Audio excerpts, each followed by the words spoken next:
Olá, eu sou a professora Beatriz do Bem Poliglota. Uma das partes mais difíceis de aprender o idioma sozinho é encontrar alguém para praticar, ou até mesmo para tirar dúvidas sobre as expressões e estruturas que são muito diferentes do nosso idioma. Mas hoje eu vou mostrar uma solução para esse problema. Esse vídeo é uma parceria com a plataforma italki e eu vou mostrar como funciona, como você pode usar o italki para praticar inglês e outros idiomas com aulas individuais. Não se preocupem que eu vou mostrar para vocês exatamente como funciona a plataforma, como foram minhas aulas e como você pode encontrar um professor e marcar uma aula lá. Com o italki é possível aprender mais de 150 idiomas. Além de escolher o idioma, você pode escolher um professor que fale português também ou não, e dá para escolher de onde o professor é, pelo fuso horário ou de onde ele vem, e também qual o objetivo da aula, se é uma aula para praticar as 4 habilidades como listening, speaking, writing, se é uma aula para praticar para uma entrevista de trabalho, para praticar para uma viagem. Você pode escolher o objetivo da aula antes de marcar. Existem vários tipos de professores e tutores no italki, você pode escolher um professor para sua necessidade. Existem professores que ajudam a melhorar a pronúncia, professores especialistas em provas de proficiência, se você está praticando para passar em uma prova. Então é bem interessante porque tem para vários objetivos e professores de vários lugares. As aulas no italki começam a partir de $5 e você pode fazer em qualquer horário ou qualquer lugar. Se você é novo no italki, use o meu código BEM para ganhar $5 de desconto após comprar $10 para fazer sua primeira lição. Mas atenção, essa promoção é só para as primeiras 50 pessoas que clicarem e usarem o código. Então corre lá para não perder essa oportunidade. Eu escolhi alguns professores de inglês no italki para mostrar para vocês a minha experiência, e eu acredito que mesmo quem fala inglês, a gente sempre tem o que aprender, porque sempre tem expressões regionais e coisas novas que a gente nunca vai saber tudo. Então é muito interessante. Eu vou mostrar aqui como foi a minha experiência para vocês. Eu fiz uma aula com a professora Sarah, do Reino Unido, e ela fala português, inglês, espanhol, francês e grego. Fiz uma aula com o Craig, que é da Irlanda, de Dublin, mas agora ele mora no Brasil e ele também fala português. Eu fiz uma aula com o Will, que é dos Estados Unidos, e hoje ele mora no Brasil e fala português também. Would you like to tell me about yourself? Sure. So I'm Beatriz. I'm from Brazil. I have been teaching English as well for about 12 years. I speak French. I've started teaching French about 6 years ago. And right now I'm a digital nomad, so I am in Greece at the moment. But I've lived in the UK and Portugal, and now it's like being every 2 to 3 months I move to a new country. So actually I'm moving next week as well to Thailand. It's going to be my Wow. first time in Asia. I'm really excited. I think the learning Portuguese has helped you understand Brazilian students better. Absolutely. Yeah. Now that I kind of understand how Portuguese works, I can see a lot of times, certain mistakes, especially grammar mistakes or even pronunciation mistakes in English. I can see why that makes sense in their head. And it really helps me, I think, to maybe explain to them, how it actually works or why maybe a way that they can remember not to do that or something like this. I think one of the more interesting things is when we first start a language is when we take one of our own expressions and we translate it Yes. into a language that we're learning. I did that a lot back in 2018 when I first started. When I first started in Portuguese, I used an Irish expression and then I would translate it to Portuguese, and people would be like, what are you saying?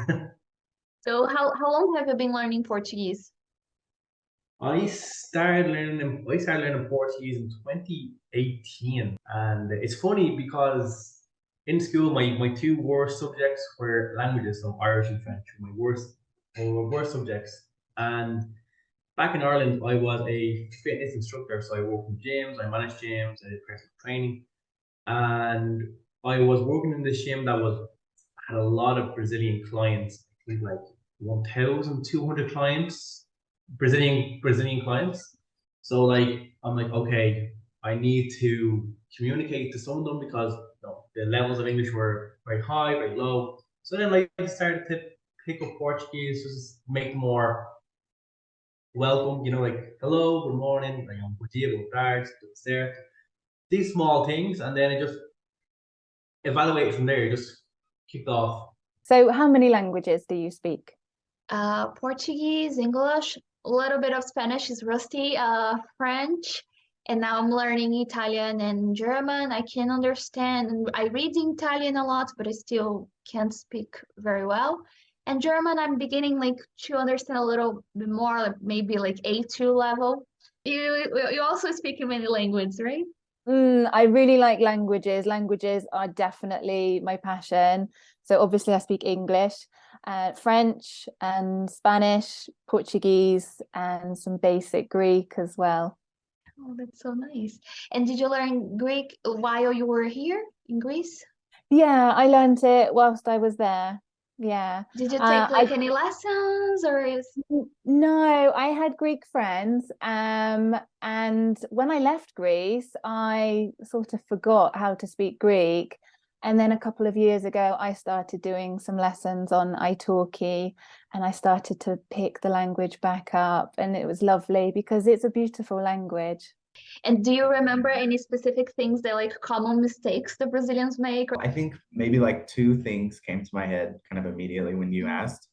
The first thing is like a pretty common mistake, and anybody, like any Brazilian knows this, and any English speaker who has had contact with Brazilian knows this, but it's when you use like the simple past of the ed ending with the words. Oh, the pronunciation. Yes, the Brazilians always want to pronounce the ed, yeah. And for example, walked, talked, yeah. And it makes sense because in Portuguese, you don't have this phenomenon of like silent letters, yeah. Yeah. So what you see is what you get, right? When you are pronouncing things in Portuguese, but of course in English, things are a little bit different. And sometimes we have a ed sound at the end of the word, but sometimes it's like a d sound. Sometimes it's even like a t sound, like a t. Another thing that I thought of is an expression that you have in Portuguese is é isso when you finish speaking, yeah. And so a lot of times my Brazilian students, when they are speaking and then they kind of come to the end of their thoughts, yes, they want to kind of wrap everything up, they'll say, and that's it. And I think it's not wrong, yeah, but it's just not very natural for a native English speaker to say that. And honestly, sometimes I tell them like, be careful when you're saying this because sometimes it might seem even kind of like rude or like kind of dry if you say it in the wrong context, you know. Whereas in Brazil, totally fine, super normal, everybody does this. So I try to give them maybe some other suggestions, you know, you can say, you know, and yeah, I think I'm done, or you know, that's all I have, or something like this, you know, to kind of just make it feel a little bit more natural. For Brazilians, like the ed sound and also the th sound. It could Oh, be definitely. it's tricky because we don't have that sound in Portuguese. Right. Yeah. So, I have do you have any some tips for that? students.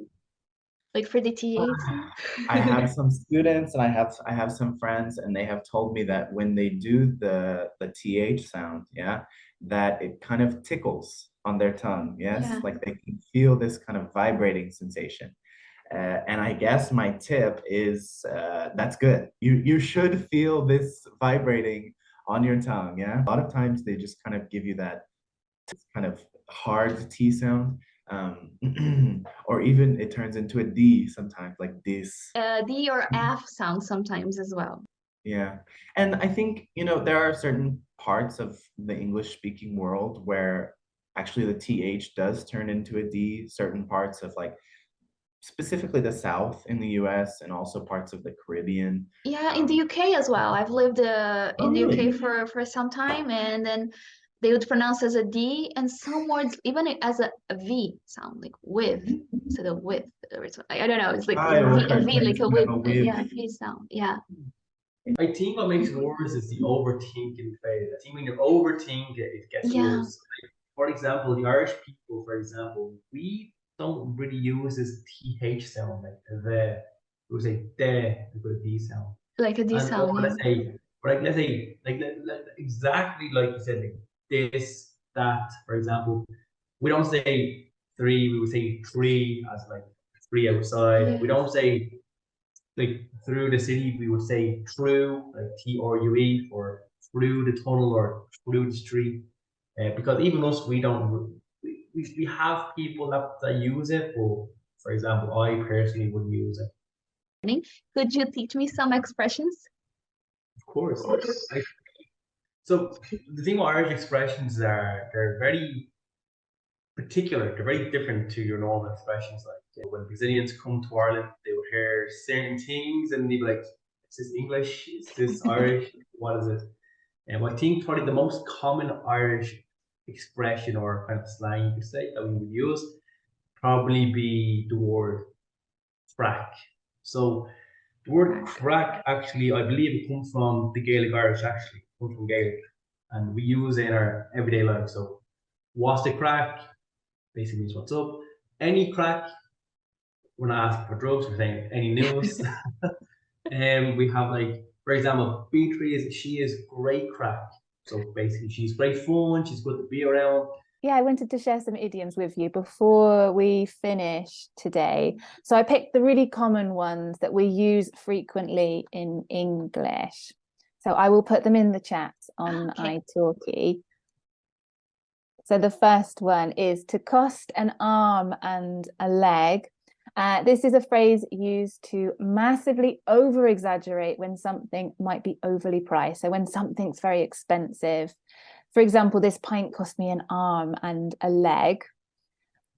The next one I have is the best thing since sliced bread. It basically meaning a good invention or innovation, a good idea or a plan, because the best thing to happen to the Brits is sliced bread. That's a funny one. And the last one I have for you is don't count your chickens before they've hatched. Basically, don't make plans for something that might not happen. For example, don't spend all your birthday money before you get it, as you might not get any at all. All right. Do you have any questions about those No, idioms? they're perfect. I actually have one expression that I would like to check if it's a British expression or if it's used widely in English. I've heard the expression right as rain. Right as rain. Yes, we definitely use that in the UK. I'm not sure if they use it in America or not, but it's a really common expression Because I in the always UK. thought, like, maybe it's like because it rains a lot, even. That is possible, yeah, but I use that one, and even myself, yeah, I feel as right as rain. Some vocabulary words, of course, are different, but I think the biggest difference are just these kind of weird expressions, yeah? Some expressions that don't really make sense. And if you say them to someone from maybe New York City, they would be like, what are you saying? Like, what do you mean? Could you teach me one of them? For example, imagine that you are eating lunch and you like spill something on your shirt, yeah? And I will give the example, you're having lunch with my grandma, yeah? My grandma is a typical Southern woman, yeah? And you spill something on your shirt and you say, look, man, I have a stain on my shirt. She will look at you and she will say, oh, you wouldn't notice that on a galloping horse, and that's the kind you ride. And what she means is like no one is going to pay attention to that because you are moving so quick and you are minding your own business, yeah. So so if you said that to someone in New York City, of course they would have no idea what you're talking about. Funny expression, I like it. Thank you. Eu adorei conversar com esses professores do italki e aprender um pouco mais sobre o inglês de cada um desses lugares e a experiência desses professores. O custo-benefício é muito bom porque você sabe que naquela hora você realmente vai praticar inglês ou o idioma que você escolher com alguém que entende do assunto. Em outras plataformas que eu já testei por aqui, muitas vezes as pessoas que a gente encontra para praticar também estão aprendendo e não falam inglês ainda ou não são muito experientes. E muitas pessoas não estão lá para realmente praticar e ajudar você a aprender um idioma. Eu com certeza vou continuar usando o italki para outros idiomas. Eu quero manter o meu espanhol, que é um idioma que eu não tenho muita prática, mas quero encontrar um professor para praticar. E para me ajudar com o alemão, que é um idioma que eu ainda estou aprendendo. E muitas vezes eu preciso de alguém para tirar algumas dúvidas, para praticar um pouco também. Então eu achei o italki uma boa solução para esses problemas. E agora vamos ver como você também pode encontrar um professor para o seu objetivo e nível lá no italki. Após criar o seu perfil no italki, você pode escolher o idioma, que eu escolhi inglês, mas notem que tem mais de 150 idiomas, o nível, E depois um motivo por qual você está estudando, o que que você quer aprender. Então, por exemplo, pronúncia, gramática, para reuniões, apresentações, trabalho, vários motivos aqui. Depois que você selecionar tudo, você vai lá na aba Find a Teacher, procurar um professor. E aqui nós podemos selecionar vários filtros, como por exemplo, além do idioma, o tipo de lição, ó, geral, ou para negócios, ou preparação de testes, e para crianças também. O tempo e o horário da lição, né? Qual dia, qual horário, aqui tem várias opções. Quais idiomas o professor fala, se ele é nativo, se ele fala português, além do inglês ou do idioma que a gente selecionar. De onde é o professor? No caso, como eu escolhi inglês, tem primeiras opções nos lugares de inglês, mas dependendo do idioma vão aparecer também, que tem outras opções. E aqui tem extras que você pode escolher se o professor ou tutor e selecionar o valor da aula. E aqui, depois de selecionar todos os filtros, você pode ver os perfis dos professores. E todo professor, vou clicar no primeiro professor. Todos os professores têm um vídeo de introdução, então você pode ver o vídeo, o que que eles falam, o horário, sobre o professor, e também comentários de outras pessoas, a disponibilidade do professor para marcar aula e comentários de outros alunos que tiveram aula com esse professor. O legal é que também já está tudo convertido para o nosso horário. Então, por exemplo, se eu vou marcar um horário aqui, esses horários aqui vão estar do país que você está. Ou então, ó, baseado no fuso horário que eu estou. No momento eu estou na Grécia, então já fala aqui qual é o horário. Então a gente não precisa ficar convertendo. Eu sugiro usar esses filtros quando for procurar os professores, para encontrar um professor que se encaixe no que você está procurando e testar com mais de um professor, porque é importante encontrar alguém com que você se senta à vontade e que é tranquilo praticar. Isso faz uma diferença enorme nos resultados, né? De quando a gente está aprendendo, ter um professor que a gente se sinta à vontade. Então é sempre bom testar com mais pessoas e usar os filtros para ajudar você a encontrar. Outra vantagem do italki é que não tem um compromisso de um curso de longa duração. Você pode testar, então isso é o legal de você poder testar professores diferentes, não tem um compromisso de continuar com o curso se você não gostou ou se você quer algo diferente. E também tem muita flexibilidade de horário, você não precisa fazer aquele curso sempre no mesmo dia, no mesmo horário. Por exemplo, eu hoje estou na Grécia, semana que vem eu estarei na Tailândia, um fuso horário completamente diferente. Então, se eu fizesse um curso regular, eu não conseguiria manter os mesmos horários. E com o italki é mais flexível, para pessoas também que trabalham com horários rotativos ou que não têm aquele objetivo de continuar um curso, mas querem fazer uma aula só para praticar ou para saber como que elas estão indo, porque estão aprendendo sozinhas e querem uma orientação, saber qual é o nível, o que precisa melhorar. Uma aula para tirar dúvidas, para praticar para uma viagem específica ou para trabalho, entrevista de imigração. Muitas questões que às vezes a gente precisa para uma situação específica, um reforço, e no italki a gente pode encontrar isso. O link do italki e do meu código para ganhar $5 de desconto está na descrição. Eu também vou deixar o link dos professores, que se vocês gostarem das aulas que eu mostrei aqui, vocês querem fazer com os mesmos professores, eu vou deixar o link aqui embaixo também. Espero que vocês tenham gostado. See you on Tuesday!